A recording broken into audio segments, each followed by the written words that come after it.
musical, so I did like that. You do get lost into the, now it's footwork time thing where you just kind of look at her and you do your footwork and nothing is really happening.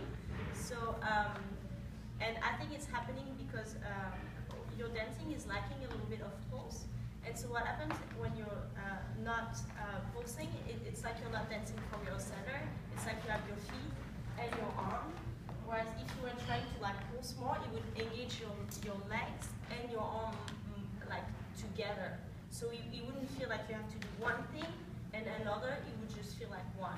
So you have to, I think, mainly work on your pulse so that your footwork gets connected to your body movement instead of having to think at two things at the same time, because I think that's what happens. You feel responsible for her, you're listening to the music, you have ideas, but because you disconnect your movement from the beating, it doesn't like come out as you would like. And for you, well, I've already seen you dance. You still tend to like do the step from the toes. I'm ready to go. So you're a little bit too ahead. You have a beautiful body movement, so it's really, really nice. And I think you move really well naturally, so it's gonna be good. Watch out for the fake swivel thing where you turn your knees, but you're not actually turning your hips. So that's the last thing I was like, oh, that's a little fake. But otherwise, I think you have good pulse and good body movement, and I think you're doing great. Yeah, sure.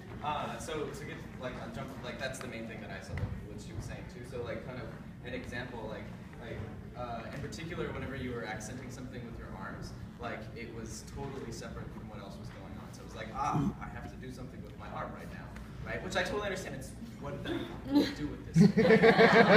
So like I've been trying to think a lot about like starting from my body, right, and then see where my arm ends up because my body moved first, right? And so like this gets weird, but like I think about energy movement and like imagining like starting from this idea Laura had about like when you're sparkly, think of sparklers, right?